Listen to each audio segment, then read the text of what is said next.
Hello, my name is John Moyer, and I want to welcome you to the NIH Office of Disease Prevention's Methods Mind the Gap webinar series.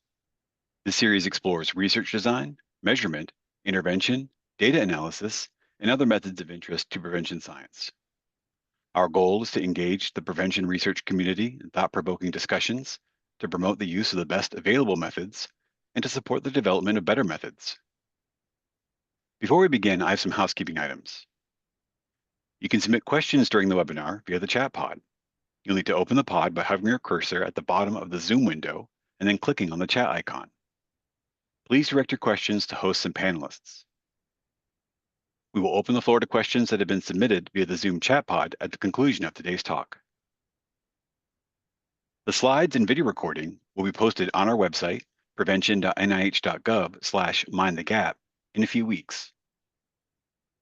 Lastly, we would appreciate your feedback about today's webinar. Upon closing, you'll be asked to complete an evaluation. We would appreciate your feedback as it will help us improve this webinar series. At this time, I'd like to introduce today's speaker, Dr. David Mendez. Dr. David Mendez is a professor in the Department of Health Management and Policy at the University of Michigan School of Public Health. Since 1995, he has focused his research on developing and applying computational models to study the trajectory of the smoking epidemic in the United States and globally, as well as the potential future effects of proposed tobacco control policies. Dr. Mendez has consulted for various national organizations, including the Institute of Medicine, the Centers for Disease Control and Prevention, and FDA on tobacco modeling. Notably, he developed the simulation model on menthol cigarettes that produced the population-level estimates of menthol cigarette harm included in the 2011 TPSAC report. Currently, Dr. Mendez is one of the three principal investigators of the Center for the Assessment of Tobacco Regulations, a multi-institutional tobacco center of regulatory science funded by the FDA and the National Cancer Institute, which focuses on evaluating the effects of potential tobacco regulatory actions through simulation modeling. It is my pleasure to welcome Dr. David Mendez.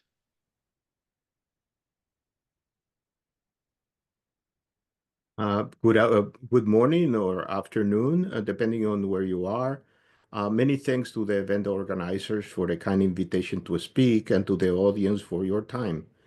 I'm David Mendez, a professor at the University of Michigan Department of Health Management and Policy, School of Public Health. My training is in operations research and system science, and I have been using simulation models to study tobacco issues for over 20 years. Today, I will talk about the role of computational models in assessing population-level harm caused by menthol cigarettes and the benefits of a ban on such products. I first want to acknowledge Dr. Tui Le, my co-author on some of the studies I will present today, and of course, our funding sources. There's a T-course that we have a multi-institutional T-course, a Center for the Assessment of Tobacco Regulations. And first, let's start with a brief introduction about what menthol is. So menthol is a substance extracted from the peppermint plant or mint plants in general that has some anesthetic and cooling properties. These are some of the consumer products that contain menthol, and here are some examples. Menthol is in 90% actually of all tobacco products, but its concentration has to be at 0.12% or higher to be labeled as a characterizing flavor. So many tobacco products contain menthol, but not in the concentration that is necessary to name that a characterizing flavor for those products. So cigarettes with a menthol characterizing flavors are called menthol cigarettes. Menthol in menthol cigarettes masks the hardness of the smoke, particularly for experimenters, and facilitating the transition from experimentation of smoking experimentation to regular use.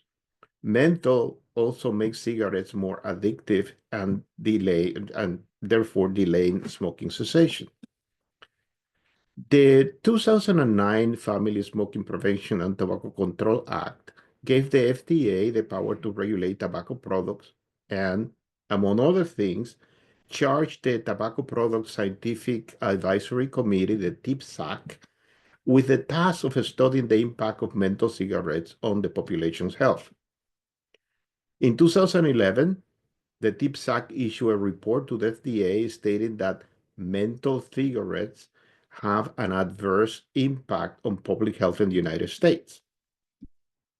And also, they stated that there are no public health benefits of menthol compared to non-menthol cigarettes.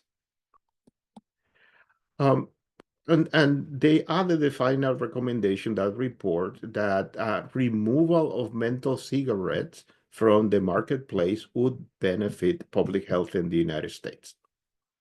Since then, the FDA have made efforts to ban menthol in cigarettes in 2013, in 2018, 2021, 2022, and when we are very close to have that ban enacted in 2024, it was delayed by the Biden administration. So we don't have the menthol ban on combustibles yet. So we know the harm produced by menthol cigarettes, and there are modeling studies have been used to quantify that harm. In fact, the TPSAC report estimates of estimates of the population harm caused by menthol were calculated using a simulation model. These are the most cited population studies regarding menthol. The table shows the target population here, the period of analysis, the estimated total number of premature deaths, and whether the study focuses on the benefits of menthol ban or the harm menthol is responsible for. So this is a distinction between the two. So the benefits of a the benefits of the ban, considers implementation, considers what users will be doing after the ban. So try to go into those details. But the harm caused by menthol is answering the question, what if menthol didn't exist, right? What is the proportion of the actual damage that the current damage that cigarettes are inflicting on the population that is caused by menthol? The model used for the most part, so before I do that, I want to mention that I have here links to all the papers, all these papers that that have evaluated. Those are I think the most cited paper that have evaluated the harm, the population harm of menthol, and um, as I mentioned before, so some of them are about the benefit of of a ban, and the others are the appraisal of the harm caused by menthol. So it goes from a paper published by David Levy in 2011, where he estimated that the total benefit of a menthol ban would be about 633,000 deaths averted. And to the TPSAC report that, from this period, 2010 to 2050, estimated about 328,000 premature death caused by menthol. Okay? If you are interested in the details of those models, particularly the TPSAC report, this link will take you to the appendix of the report where all the variables and the structures of the model are explained and the parameters that were being used, the sensitivity analysis that we use, etc. And the same thing you can find in all these other papers that you can see here. This paper, particularly the Levy et al.,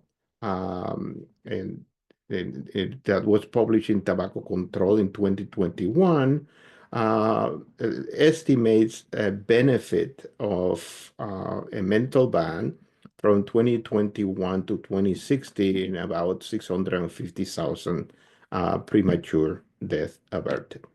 Okay. And so we have also numbers that pertain directly, specifically to the African American population. So, um, so let's talk about a little bit about the modeling studies and what do we understand by computational or simulation models, and what is the basic structure of this model. The models used for the most part can be characterized as aggregate or compartmental. That means that we take a look at not specific individuals in the population, but groups of individuals. They are dynamic, they change in time, and they are linear. So the structure of the variables is proportional to the inputs, right? The output is proportional to the inputs, and there are not the computations and the derivations inside the model are basically multiplications of rates times variables and additions, and so this makes the model in essence proportional to initial conditions, if you want, and inputs.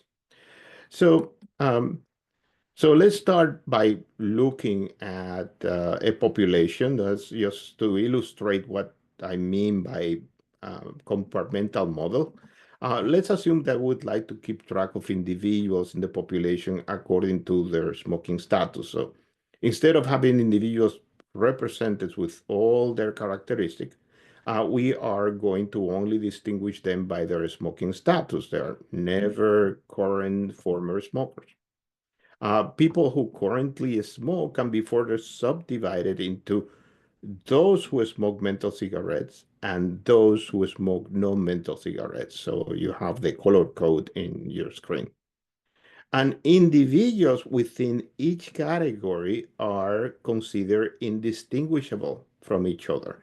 So the compartments assume all the heterogeneity in the population. So if you are in a different compartment, that's where the difference in the population comes from. If you are in the same compartment, you behave, we are considered for the purpose of the model, you are considered the same as other. Okay? So all these elements are the same. So given that, we can organize all these individuals in homogeneous groups and enclose them into buckets or compartments. And since all the individuals inside a specific bucket are identical, we are only interested in the number of people in each compartment. So for example, here we have 24 never smokers, 4 individuals who smoke menthol, 6 who smoke non-menthol, and 4 that are former smokers. Okay. But maybe, we want to distinguish, we want to put more heterogeneity in or consider more heterogeneity in the population. Well, let's say that we want to distinguish individuals further because we realize that individuals in different age groups behave differently with regard to their smoking behavior. So we identify three age groups from 0 to 17, 18 to 24, and greater than 24, for example, right? And which we can label experimenters, initiators, and individuals with established patterns, right? For instance. And we can enclose them again into buckets or compartments, and we have a more refined, you know, a compartmental model. We just simply count the elements inside the each bucket. Okay? Now, let's assume that we also want to identify individuals age 50 and above, more heterogeneity, because we think that they have different smoking patterns at younger individuals, right? So we do the same thing as before. We create more buckets or compartments and count the number of people within those buckets.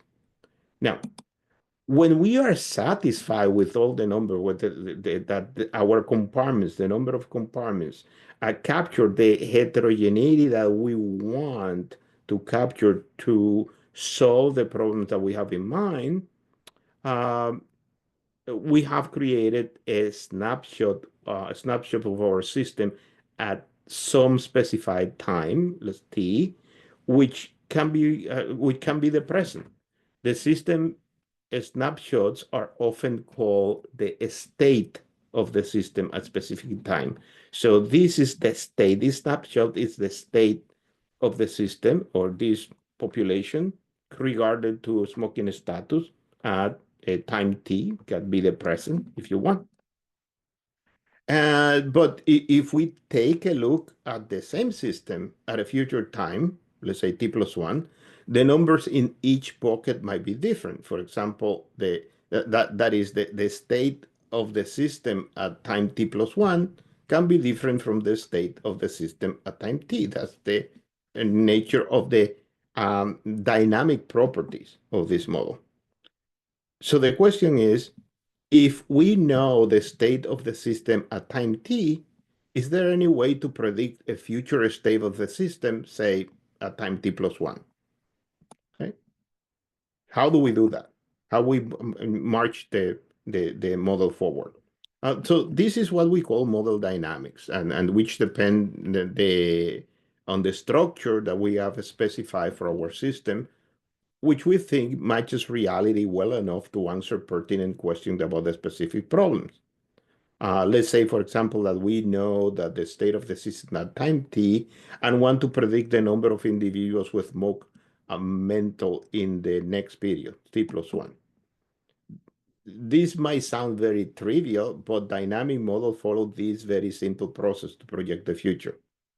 The future that people who will be smoking menthol cigarettes at the next time period is equal to the present, the number of individuals who smoke menthol now, or the state of now, plus change, which is the net inflow of individuals to a particular compartment, inflows minus outflows.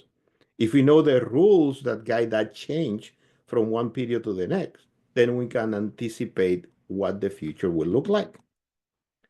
For example, let's take the compartment of individuals who currently smoke menthol. Right now, we have 4 individuals. And let's assume that during this period, 2 individuals initiated smoking with menthol cigarette. That's an inflow. And 1 individual relapsed and, started smoking menthol cigarettes again. And 2 individuals were smoking non-menthol, switched to menthol cigarettes. So those are the inflows that we have into that bucket from one period to the next. What about the outflows? Well, 3 individuals, let's say, that smoke menthol, quit smoking totally. And no one switched out from menthol cigarettes to non-menthol cigarettes. So there's no outflow there. But it's a possibility, right? And in another location, in another time. And 1 person who smoked menthol died. So those are all the inflows and the possible outflows, right? So we end up with 5 individuals with smoke menthol in the next period. And then the process repeats, taking the bucket with 5 people as the new president. Okay? So the menthol smokers in the future at T+1 is 5, is equal to 4 menthol smokers, the state of the system at time t, plus the net inflow. So inflows minus outflows that we described previously, right? And so the future, again, is equal to the present plus change. Now, how do we calculate those changes, right? Um, well, in general, these models, also known as a stock and flow model, the quantity of elements inside the buckets are called stock, and the transition between compartments correspond to the flow from one compartment to another compartment. For certain model, we make the assumption, and that's a possible way in which consider we can compute the flow out of the system from one period to the next, or the inflow from one period to the next. We can make the assumption that the number of elements leaving a compartment is proportional to the number of elements in that compartment. So we have a constant by which we multiply the total number of individuals in that compartment, and that's the proportion of the compartment that exit at a given time. And in this case, all computations are linear, with the model variables updating by multiplying and adding other variables, time constants. These constants depend on specific compartment and are supplied exogenously to the model. They are called model parameters. I mean, again, this is what we call linear models, and uh, with parameters supplied exogenally to the model. We can find those parameters in the literature and so on. There's no there, if the process is more complex, we can uh, complicate. We can make those transitions more complex. But in general, the models that have been used to study mental have followed this category. Some people call them Markov models or linear models, so um, you name it. Right? So I'm going to comment on specific results obtained from a model I used in a couple of mental studies. The model was used to quantify the potential harm of mental over the next 40 years. That was the TPSAC report. And over the past 40 years, that's so I published 2 papers talking about the harm that mental inflicted in to the U.S. population from 1980 to 2018, and the harm that was inflicted to the African American population during that same period. So that I did that in collaboration with my co-author, Dr. Tui Le from Michigan, right? So so uh, this is the simulation model that I built for the TPSAC report. The model keeps track of smoking status of the US population every year and for every year of age from 0 to 100. So we're not talking about, over 50 or younger than 50 and so on. So we're talking about that it takes the number of individuals at each year and from every year of age. So there's a lot of compartments, right? And look at the transitions from every compartment to every compartment. And we characterize those buckets, by smoking status, current experimenters, uh, the individuals who uh,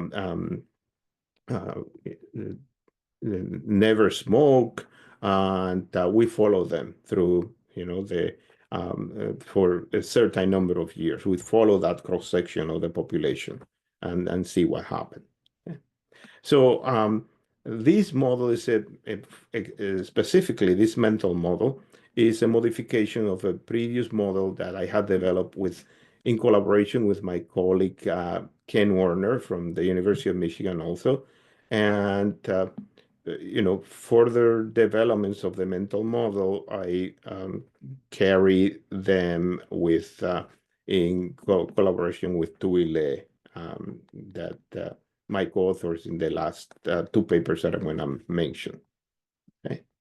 So parameters for the model were obtained from different sources. And some of the sources that we obtain parameters, that constant that we multiply times the variables in the model. So this is, they are published in the literature. So we dig out from the literature and find those sources, or not just we dig out in databases and so on, right? But this is a list of sources from which we gather data, the parameters of the model. Now, I'm going to concentrate right now on three recent studies, right? The first to evaluate the harm caused by menthol to the US population and the African American population from 1980 to 2018. That's the first one. To carry out the analysis, we compared two scenarios. The status quo, our estimate of what actually happened during that period, and a counterfactual scenario, what would have happened if menthol had not existed in the market over that period. Okay? So the main drivers of the results are the higher initiation rates when menthol is present. That is, kids who experiment with menthol cigarettes are more likely to become regular smokers than those who experiment with no menthol cigarettes, right? That's one of the drivers. And the second one, the lower cessation rates for menthol smokers for both general population and the African American population. The graph that you can see, that we show here give you an idea of how the model is performing, right? They show the prevalence under the status quo and the counterfactual scenario. So look at that. The status quo graph at the top show a very good fit to the model, to the actual NHIS data for prevalence. This is what happened on the top. This is what was the observed prevalence, and the model fits, we fit the model to that data, okay? And then, as you can see, we have a very good fit in both population, the general population and the African American population. And the bottom line is how the prevalence would have been, what the prevalence would have been if the increase in initiation and decrease in cessation haven't happened because menthol were not part of the, it was not in the picture. So we collected data. We collected from the model the total number of menthol smoking premature death. That's our performance measures. The number of life year loss and the extra number of smokers due to menthol over the 1980 to 2018 period. Okay. To highlight only one of the main results, this table shows that during the 38-year period, the 1980 to 2018, menthol cigarettes were responsible for 378,000 premature deaths in the US, and 156,000 of those deaths occurred among African Americans. So this number, 156,000, represents 41% of the total number of deaths due to menthol. And while during that time, the African American population averaged about 12% of the total US population during this period. It's almost 3.5 times So the African Americans got almost 3.5 times their proportional share of that, right? And the ratio, if you take a look at the cumulative excess life year loss or this premature death represent a certain number of carry out and a certain number of expected year loss. That is actually more striking the difference between the general population and the African American population, where the African American population carries about 50% of the, you know, smoking of the life year loss due to mental. Okay, this is you know due to a heavy marketing of menthol cigarettes among the African American population, and the differences in the cessation rates between between the general population and the African American population with respect to menthol, difference in death rates, and so on. There's a lot of things that conflated to produce that huge disparities in mental. So, most of the African Americans who smoke menthol cigarettes, right? So about 85%. While the prevalence in the general population of menthol is in the 40 something percent, right? So,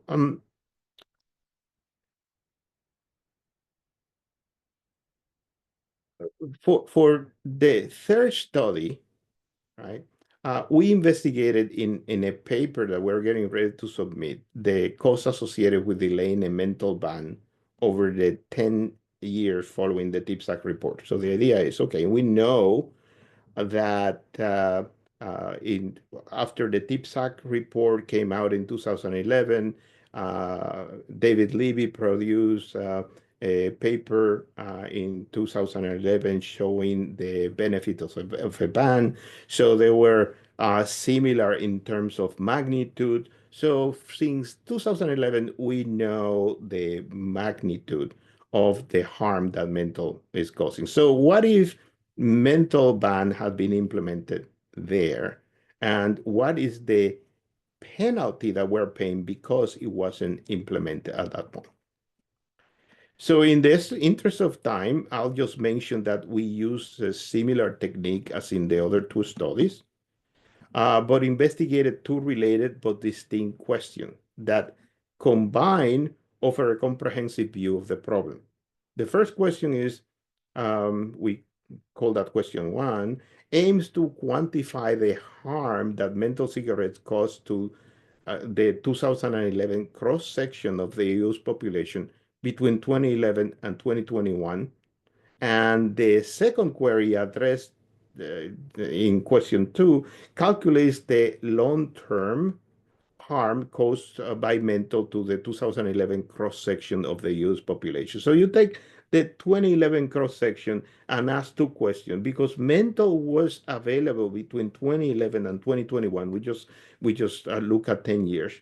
What is the harm that that availability caused to that population during that period, 2011 to 2021? Okay. The second question, is, okay, those effects didn't end in 2021. Those effects will continue into the future because uh, because because menthol was available between 2011 and 2021. People started to smoke, probably at a higher rate that if menthol had not, or actually at a higher rate that if menthol hadn't been uh, in the picture. And so more people got addicted and they will become current smokers. And those current smokers in 2021 are going to continue smoking. Some of them are going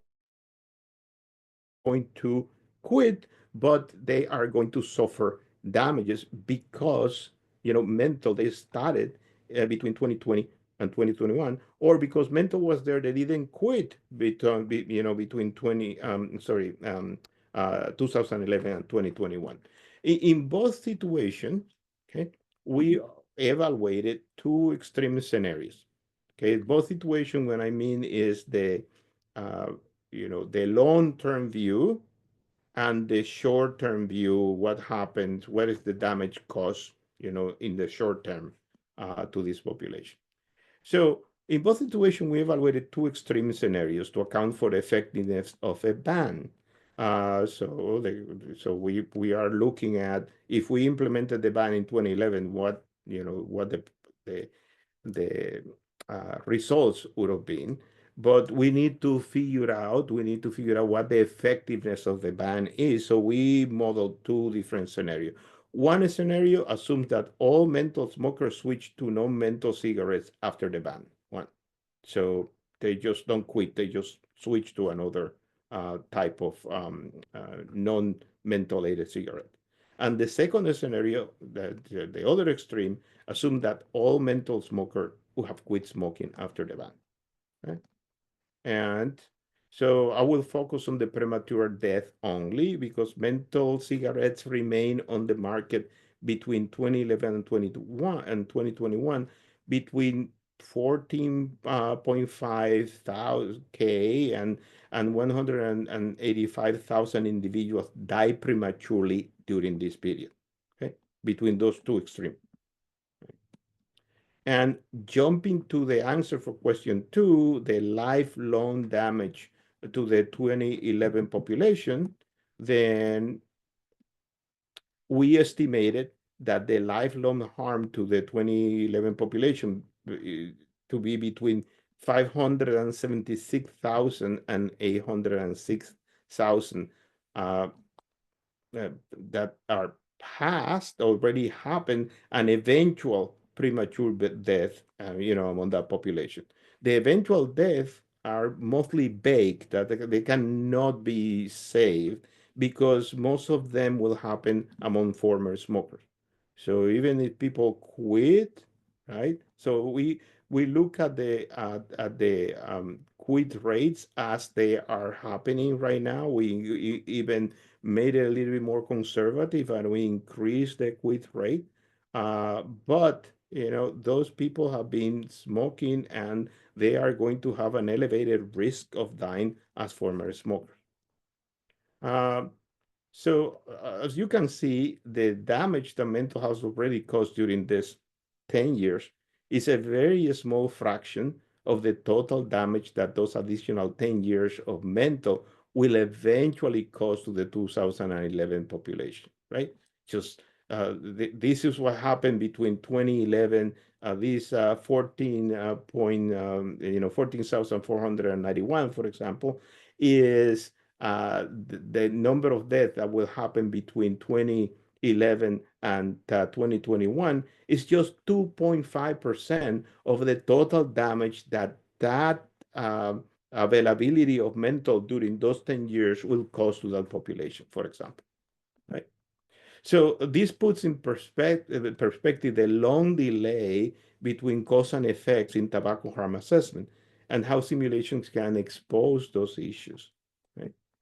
So here, as you can see, um, that's the difference over time between the two extremes that we took a look at.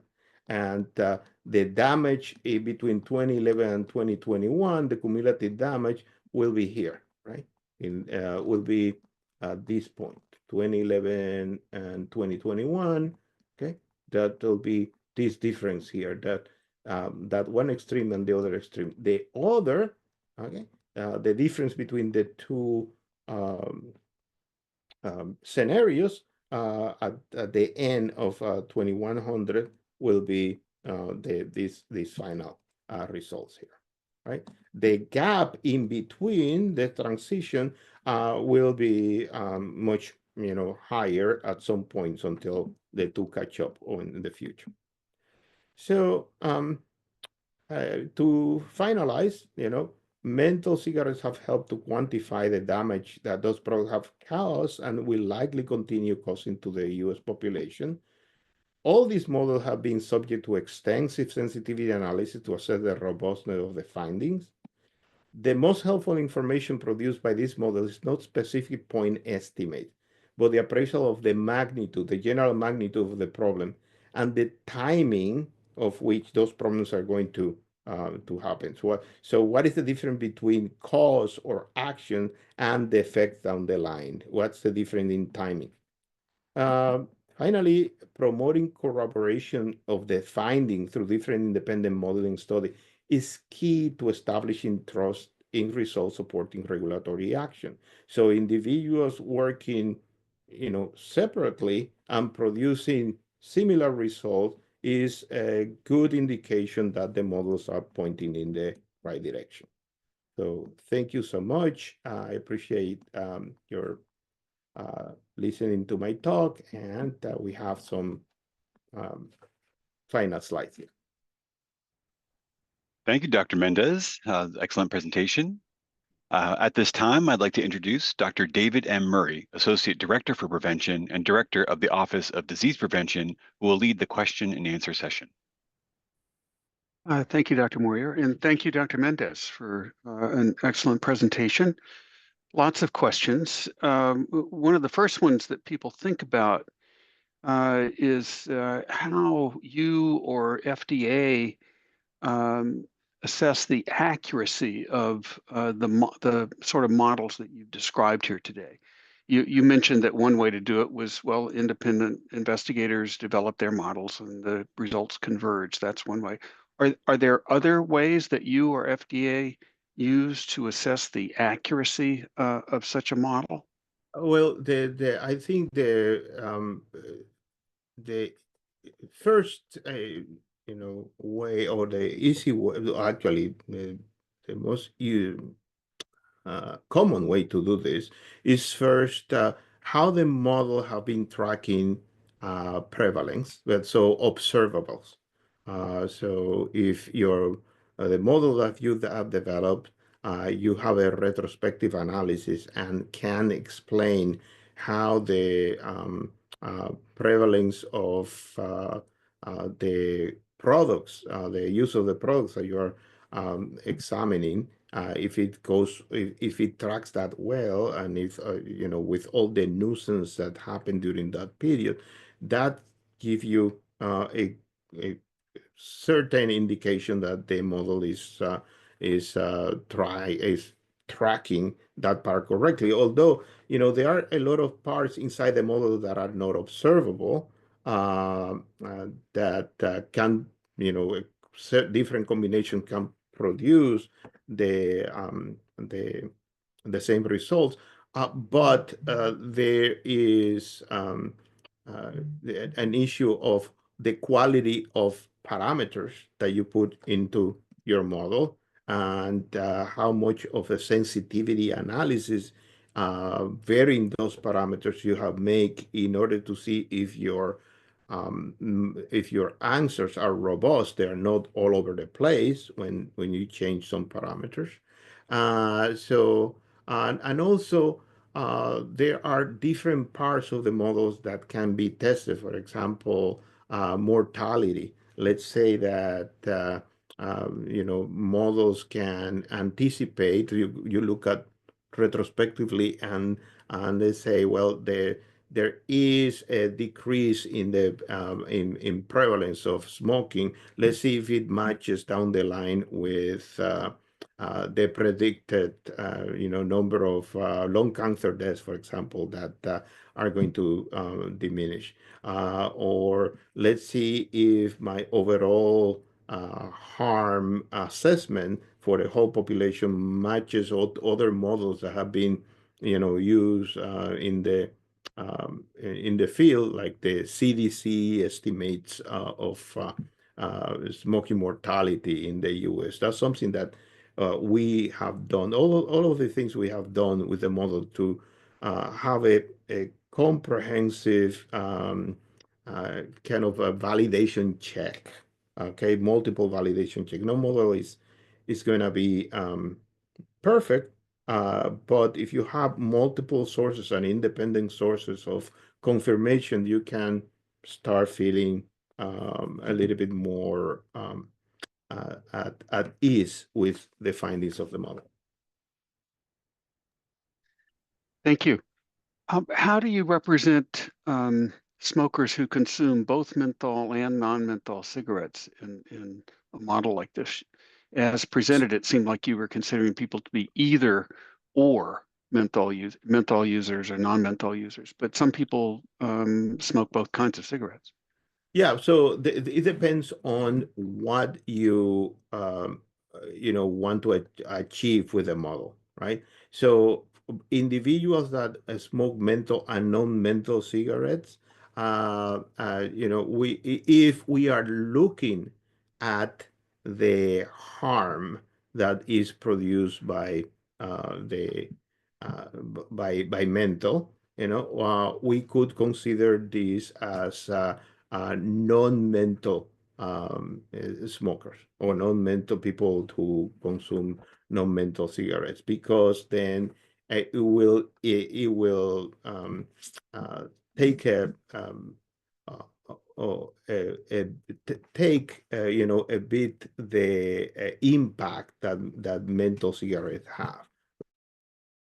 Right. So if we are trying to quantify that, big effect of mental, we try to, in this case, to be as conservative as possible, and say, well, at least we know that this is the damage that mental is causing. If we had add all these individuals into their camp, or we have counted twice, then the model is, would have given you a higher estimate.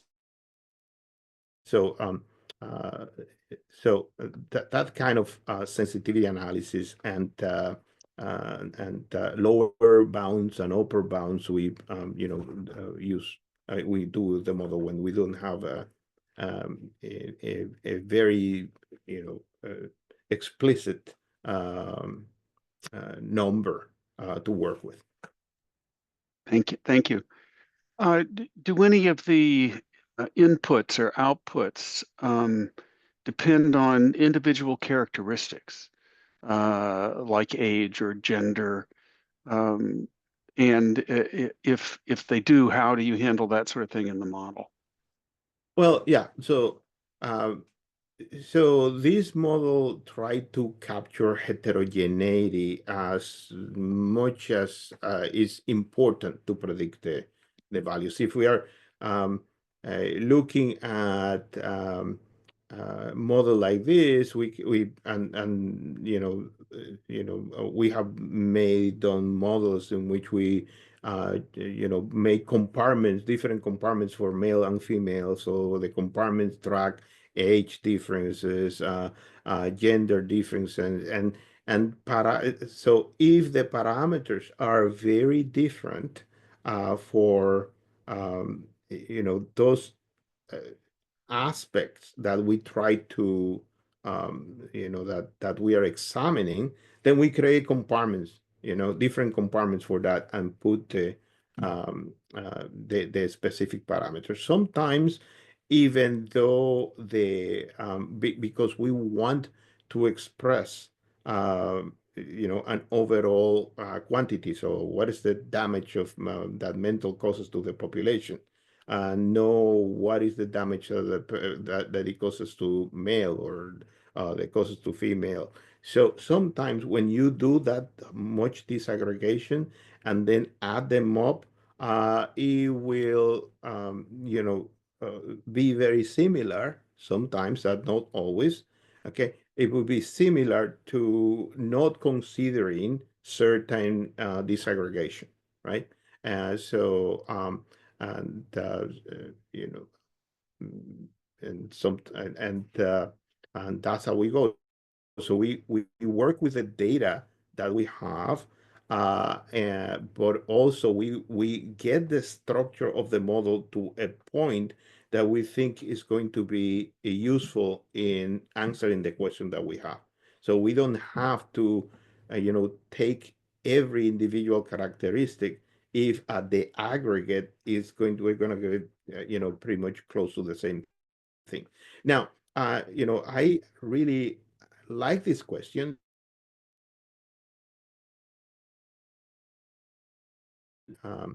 for policy analysis.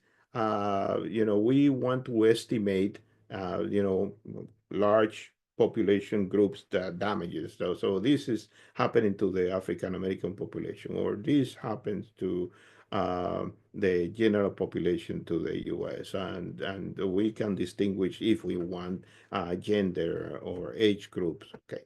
Uh, but those are big categories and we can make or the regulators can use that information in order to support regulation policy, right, or regulatory action, sorry. And but at the implementation stage, right, of those regulations, then we need to be more careful about heterogeneity, right? How the different population, depending on their location, are going to react to an implementation of this policy or not. So now for that, we need more, look at at the interactions of issues uh, that deal with the population that we're looking at, where retailers are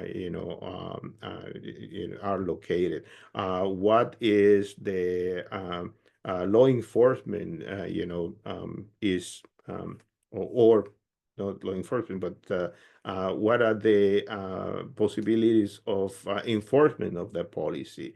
And what is the distance to schools, for example? So all these nuances then need to be integrated into a model that wants to, predict how different implementation policies are going to act. And for that, then we are using more disaggregated individual models. We can call individual models or agent-based models if you want.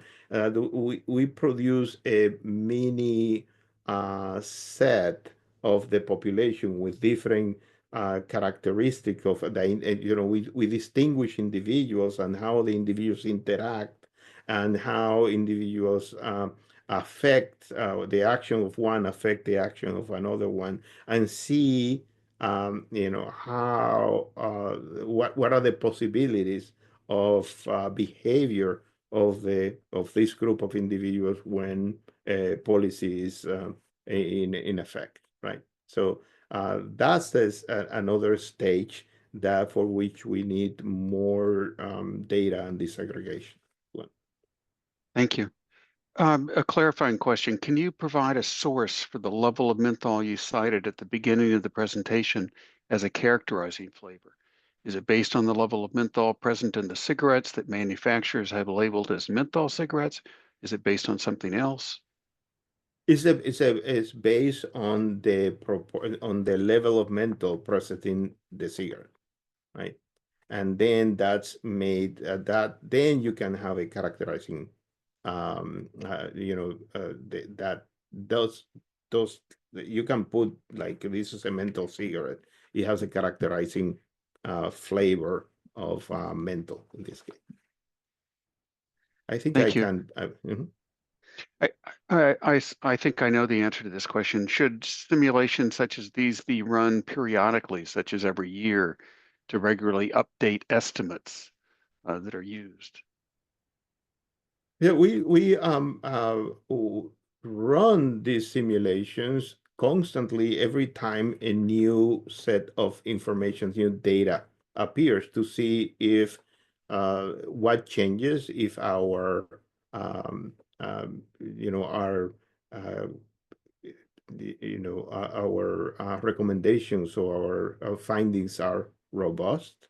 Uh, uh, for example, when even though the numbers are on the same magnitudes Now that we're in 2011, when we wrote when we worked on the TPSAC report, the status quo conditions have changed, right? And the status quo condition might not totally match what we have anticipated in 2024 at that point, right? And so we usually correct the base conditions and as new data becomes available. The good news is that it might not be exactly the same number, but the numbers in magnitude are close. So and that's why the uh, the value of these methods is not a specific number, but on the direction and the magnitude of this number.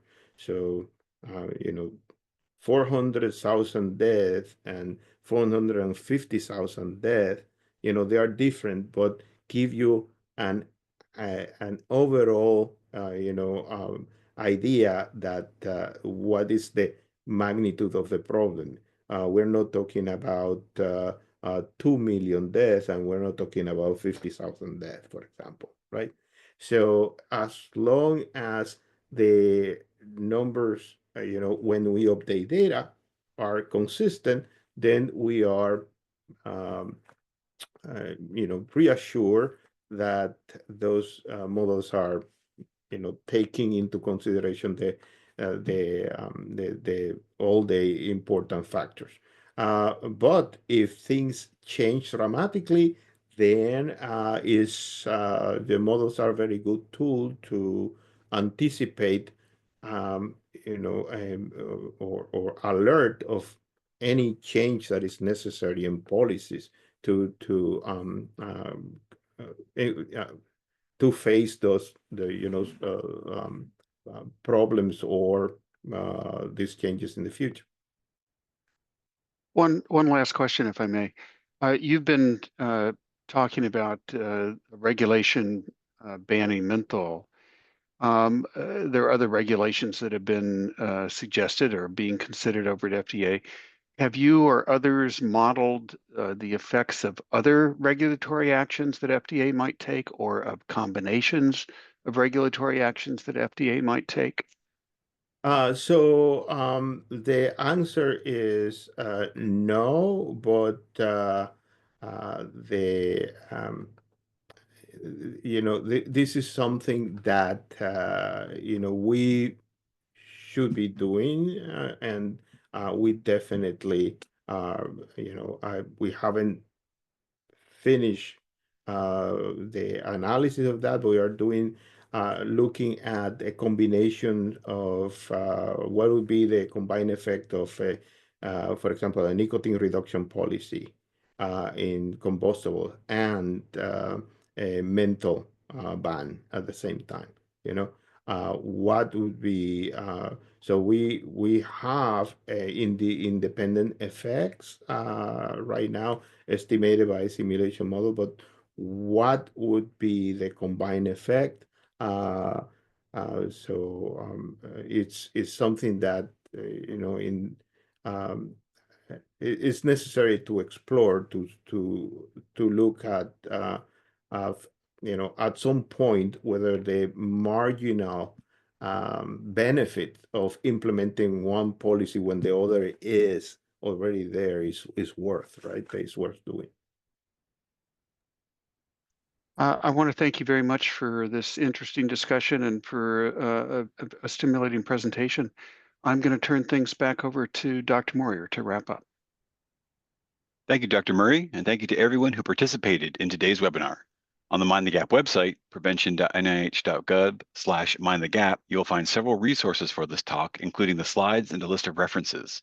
We will also be posting a recording of today's webinar on our website in a few weeks. Thank you and have a great rest of your day. Thank you.